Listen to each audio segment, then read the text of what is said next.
अध्याय 1 श्लोक 26। तत्र पश्चात् स्थितान् पार्थः पितॄनोऽथ पितामहान् आचार्यान् मातुलान् भातॄन् पुत्रान् पौत्रान् सखींस्तथा। पार्थ दोनों की सेना में उपस्थित ताऊ, चाचा, दादा, परदादा, गुरु, मामा, भाई, पुत्रों और पतों को देख रहे हैं। महाभारत को इसलिए तो धर्म युद्ध कहा जाता है। ऐसा युद्ध जो पर्सनल नहीं, धर्म के लिए ही किया गया था। और इस युद्ध में बड़ा परिवार दो हिस्सों में बांट गया था। हर किसी ने फैसला कर रहे थे कि किसके साथ देंगे, दुर्योधन का या अर्जुन का।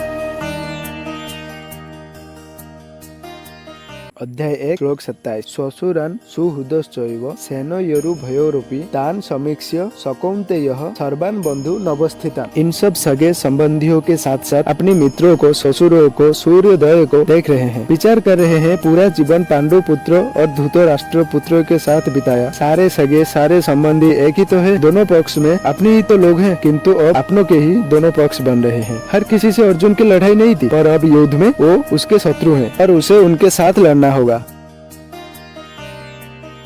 अध्याय 1 श्लोक 28। अर्जुन उवाच कृपया प्रयाविष्टो विषीदन्निदमब्रवीत् दृश्यमान् स्वजनान् कृष्ण युयुत्सन् समुपस्थितान्। अपने करीबी एकदम अर्जुन के सामने खड़े थे, लेकिन शत्रु पक्ष में उन उपस्थित संपूर्ण बंधुओं को देखकर अर्जुन अत्यंत सैड होकर श्री कृष्ण से कह रहे हैं। यही से तो गीता की आरंभ होती है दोस्तों। श्रीमद् भागवत गीता का मतलब यही से शुरू होता है।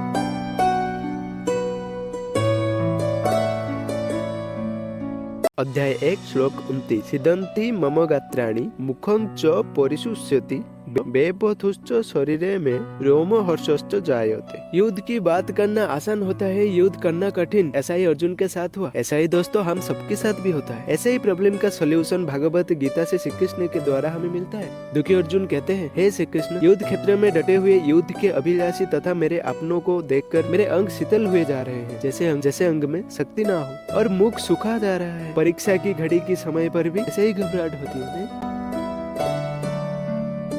अध्याय 1 श्लोक 30। गांडीवं स्रंसते हस्ता तोक्चैव परिदह्यते न च शक्नोम्यवस्थातुं भ्रमतीव च मे मनः। अर्जुन अपनी दुख को बता रहे हैं। उनकी दुख दोस्तों हमारी लाइफ से अलग नहीं है। चाहे हम परीक्षा दे रहे हैं, चाहे हम बिजनेस करने जा रहे हैं, चाहे कोई मैच खेलने जा रहे हैं, कितने ही ऐसे मौका आता है जब हम खुद को अर्जुन के अवस्था में पाते हैं। लगता है जैसे हम युद्ध की लायक ही नहीं है, युद्ध हम कर ही नहीं पाएंगे। ये क्या है, ये कैसे है, कैसे करेंगे, हजारों डाउट्स आते हैं, पर सॉल्यूशन शायद एक भी नहीं। अर्जुन के हाथ से उनके गांडीव धनुष गिर रहा है और त्वचा भी जल रहा है और उनका मन भ्रमित सा हो रहा है। वो वहाँ पर रहना ही नहीं चाहते।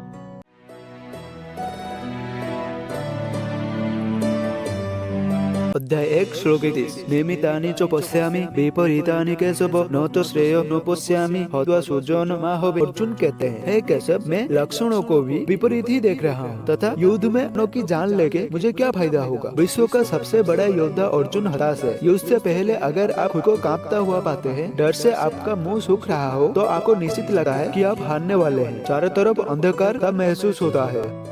अध्याय 1 श्लोक 32।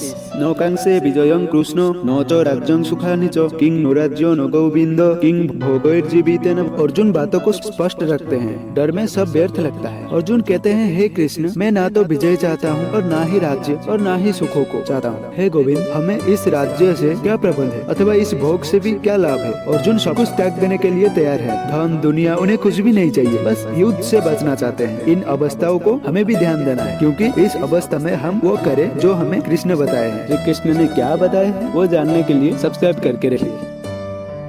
अध्याय 1 श्लोक 33। येषामर्थे कांक्षितं नो राज्यं भोगाः सुखानि च तयिमे वस्थिता युद्धे प्राणां त्यक्त्वा धनानि च। अर्जुन कहते हैं, हमें जिसके लिए राज्य भोग अधिष्ठ है, उसी जीवन का आशा को त्याग कर युद्ध में खड़े हैं। सोचिए, जीवन का हर युद्ध, हर काम, हर हम अपनों के लिए ही तो करते हैं। हमारा सारा काम, सारा सुख शांति, भाग दौड़ सब अपनों के लिए तो है, और यहाँ पर हमें अपनों को ही मानना पड़ रहा है। इससे बड़ी दुविधा और क्या होगी।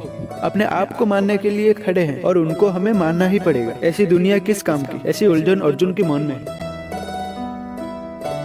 भगवत गीता अध्याय 1 श्लोक 34। आचार्य पितर पुत्र तथैव च पितामह मातुला ससुरा पुत्र शाला संबंधी नस्तथा। अर्जुन के सामने उनके गुरुजन खड़े थे, ताऊ, चाचे, लड़के, दादे, मामे, ससुर, साले और भी कई सारे संबंधियों। अर्जुन अपने हर संबंधियों को करीब से पहचान रहे हैं। चैनल को सब्सक्राइब कीजिए और बेल आइकन भी दबा दीजिए। भगवत गीता सबको पढ़ना चाहिए यार। जो सोच रहे हैं ये सिर्फ ओल्ड एज वालों के लिए है तो ये कंफर्म गलत है। ऐसा सोचिए मत, क्योंकि ये सबको पढ़ना चाहिए, पर बहुत ही कम लोग इसे पढ़ते हैं। क्योंकि कोई पढ़ना चाहता है तो उसके पास समय नहीं है। मेरा इस चैनल का मकसद यही है कि मैं सबके पास भगवत गीता पहुंचा सकूं। एडल्ट्स है ना, उनको भगवत गीता पढ़ना चाहिए जो कि भगवत गीता से दूर रहते हैं। हमारे देश में इसकी बहुत जरूरत है। हाँ जी, तो अगर नहीं पढ़ना चाहते हैं तो फिर मेरे चैनल को सब्सक्राइब करके रखिए, बेल आइकन को दबा के रखिए, क्योंकि ये चैनल भगवत गीता को बहुत ही शॉर्ट करके बना रहा है, जैसे कि आप गीता भी सीखे और आपका समय भी बचे। तो दोस्तों, अगर सब्सक्राइब कर लिए तो फिर मिलते हैं। तो भगवत गीता हमारी आपकी मुलाकात जारी रहेगी। Thank you for watching.